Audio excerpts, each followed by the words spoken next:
अब यही लोग विरोध कर रहे हैं मुझ दास का, क्योंकि इनका दानंद फेल हो गया, सत्यार प्रकाश फेल हो गया और वेद का अनुवाद फेल हो गया। तो इनको औरतों को रास्ता सूझा को ना, रामपाल गुंडा है, बदमाश है, ऐसा करता है, आश्रम क्रोथा में ये करते हैं, ऐसा गंदा काम होता है। और जनता उन व्यक्तियों को बड़ी आदमी मान्या करती, उन आर्य समाज के आचार्यों को। आर्य समाजी बुरे नहीं, आर्य समाजी कौन है? वो तो अपने जनसाधारण जनता है, भोली भाली है, अपने नाते रिश्तेदार हैं, भाई हैं, बहन है, मामा है, फूफा है, कोई बुआ का बेटा है, बेटी है। लेकिन ये लोग इसलिए एडी चोटी का जोर ला रहे थे, कौन? आचार्य लोग, कि ये तुम्हारे ही अनुयायी तुम्हें बार बार प्रश्न करेंगे कि तुम क्या आचार्य हो, तुमने आज तक सत्यार प्रकाश नहीं पढ़ा ढंग से, और किस आओ मैं ऋषि था जिसने वेदों का डंगा कर रखा, ये पता लगेगा। तो इनको ये समस्या आ गई कि तुम्हें चंदा मिलना बंद होगा और तुम्हारी ये वेद बिकने बंद हो जाएंगे, सत्यार प्रकाश बिकता नहीं, और तुम्हारी रोजी रोटी गई, साथ में या प्रभुता गई आचार्य पदाली। तो उन्होंने उसका ये दुरुपयोग किया, आसपास के क्षेत्र में जाकर हमारे बारे में झूठी अफवाहें फैलानी शुरू की। अब जनसाधारण हमारे तक पहुंचा नहीं, किसी के पास समय नहीं कि देखते ना जाकर वहां पर, क्योंकि हम 3 दिन आश्रम को सबके लिए खुला रखते हैं। 4 दिन, एक दिन पहले भी आ सकते हैं जब समागम होते हैं, 4 दिन 3 दिन का कोई आओ। बीच में हम अनुपदेशी को नहीं आने देते। क्यों नहीं आने देते? क्योंकि उस दौरान हमने प्रत्येक व्यक्ति को समय देना है, बात करने का, मिलने का, कोई दुख दर्द पूछने का। उतना ही समय मुश्किल से पूरा होता है। अन्य व्यक्ति से हम नहीं मिल सकते। अगर उसने कोई बात ज्ञान जानकारी करनी है तो वो देख सकता आश्रम को आकर के परमिशन लेकर, और ज्ञान समझना है तो हमारी बुक ले जाकर देख सकता है। ऐसा नियम हमने बना रखा है। और ये हमारा जो संघर्ष था ज्ञान और अज्ञान का, फरवरी 2003 में आस्था चैनल पर चला था। सबसे पहले विरोध इन्हीं लोगों ने किया, क्योंकि इनकी पोल डायरेक्ट खुल रही थी, और हाउल्ला करके वो हमारा प्रसारण बंद करवा दिया। फिर हमने गांव गांव, नगर नगर में, बड़े बड़े शहरों में जाकर के सत्संग शुरू किए।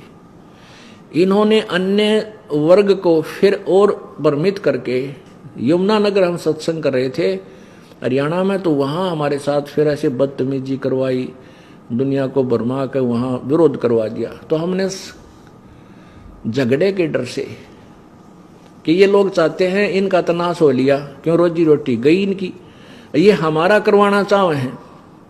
डूबता आदमी को बचाने वाले को ही डुबोया करता। हम इनको बचाना चाहे हैं कि तुम अपनी भक्ति कर लो, इस आचार्य पद न भूल जाओ, मृत्यु के बाद यू पद की तक काम नहीं आओगा। परमात्मा की भक्ति करो, राजा को भी भक्ति करनी चाहिए, रंग को भी करनी। पर ये तो आप तो डूब लिए, हमें भी डुबोना चाहने के दाव में रहे। फिर हमने सतलोक आश्रम क्रोथा में ही रहकर प्रचार करना प्रारंभ किया। सीडी भरनी शुरू कर दी, जनसाधारण तक पहुंचाने लगे। समाचार पत्रों में लेखन भी कार्य शुरू कर दिया। समाचार पत्रों ने हमारा शुरू में बहुत सहयोग दिया। ऐसे ही फिर हमारा दुर्भाग्य था कि 2005 में ये आर्य समाजी मुख्यमंत्री भूपेंद्र सिंह जी हुड्डा के हाथ में कमांड आएगी। ये अपने सतर का आदमी बुरा नहीं है, यो इन आचार्यों को आर्य समाजी होने के नाते अपने मुखियाओं को हर एक आदमी सत्कार करता है और अच्छा मानता है। अगर अच्छा ना मानती न पहले रिजेक्ट कर देंगे, तो घने अच्छे मान्या करता और सच्चे आदमी मानता था। और ये स्वयं भी बहुत धार्मिक व्यक्ति है। देखते हैं इनको, कहीं मंदिर में जा रहे हैं, कहीं कुछ दान कर रहे हैं, बड़े अच्छी आत्मा के हैं। तो इस अच्छी आत्मा को इन नकलिया ने इतना बिगाड़ दिया, ऐसा गुमराह कर दिया कि इस व्यक्ति ने, अच्छे व्यक्ति ने ऐसा दुष्कर्म करवा दिया, ये सतलोक आश्रम बरवाला को बंद करवा के इतना पाप इकट्ठा कर दिया, शायद इसको कई जन्मों में भी समाप्त ना कर सकेगा। और करवा दिया इन दुष्टों ने, जो झूठे कपटी हैं, अपनी रोजी रोटी के लिए दुनिया को भ्रमित करते आ रहे हैं शुरू से ही, आज से नहीं। तो पुण्यात्माओं, बस इतनी बात थी। इन व्यक्तियों ने जो गुरु पद पर, आचार्य पद पर पहुंच गए, गुरु कहो चाहे आचार्य, ये इस टाइप के व्यक्ति हो जाते हैं। इनको ना समाज सुधार से कुछ लेना देना, ना इनको समाज कल्याण से कुछ लेना देना। इन तो अपनी रोजी रोटी और अपनी मान बढ़ाई से ही संबंध रहता है, ताल्लुक रहता है। पुण्यात्माओं, परमेश्वर की महिमा बताते हैं गरीबदास जी। दास गरीब साहेब दुखते धड़े।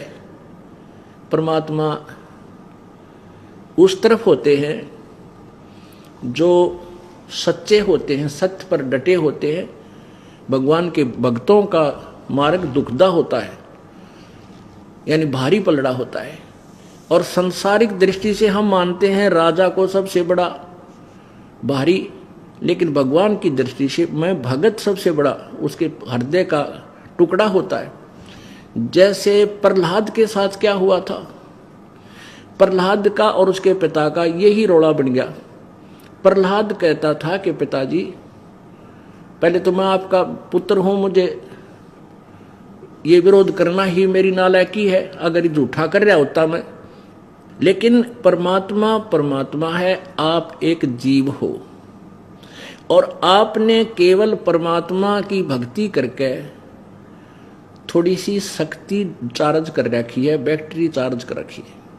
और अब आप निरे पाप कर रहे हो, ये बैटरी डिस्चार्ज हो जाओगी, तब आप जीव के जीव रह जाओगे। आपकी साधना से, आपके नाम से जीव कल्याण नहीं हो सकता, मैं नहीं मान सकता।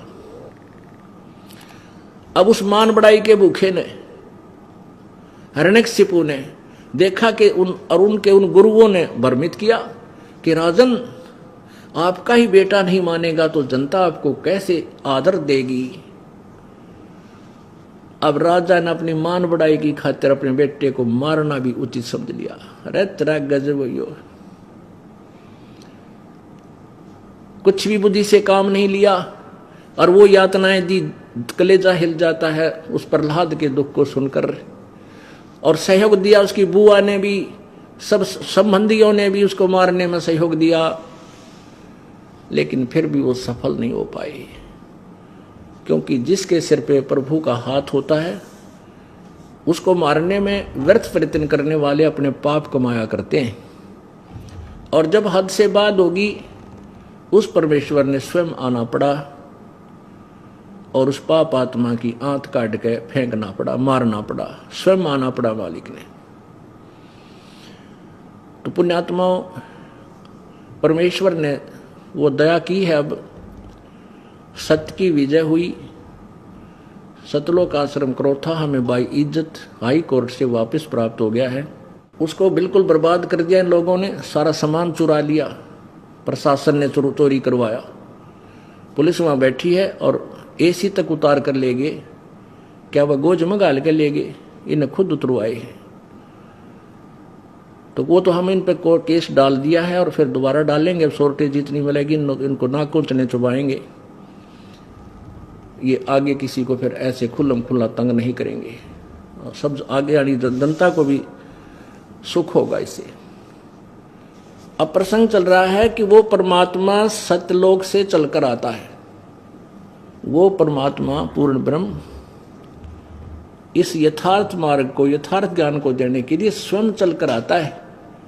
तो उसको दुख उठाना पड़ा, क्योंकि इन दुष्ट आत्माओं ने परमात्मा के यथार्थ ज्ञान को फैलने नहीं दिया काल प्रेरणा से।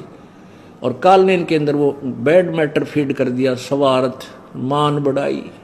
राज तजना सहज है, सहज त्रिया का ने, मान बढ़ाई ईर्षा ये दो दुर्लभ तजना। ये राज भी त्याग देगा इंसान, अपनी प्रिय पत्नी को भी त्याग सकता है और जाके फिर प्रभु बन गया महंत और संत और गुरु आचार्य। कहते इस मान बढ़ाई को नहीं छोड़ सकता, या जब तक छूटे नहीं कि भगवान निकट नहीं आ सकता फिर क्यों खाऊंगा ड्रामा किया। हमने सब कुछ छोड़ना पड़ेगा, मान भी, बढ़ाई भी, इज्जत भी, धन भी, यो तन भी जाएगा एक दिन, जो शरीर भी ना रहे। इस दृष्टिकोण से हमने कति विनम्र एक जीव बनकर रहना पड़ेगा। अगर आप ये वीडियो YouTube पर देख रहे हैं तो हमारे चैनल को सब्सक्राइब करें और बेल आइकन को दबाना ना भूलें। अगर आप Facebook पर ये वीडियो देख रहे हैं तो हमारे पेज को लाइक करें।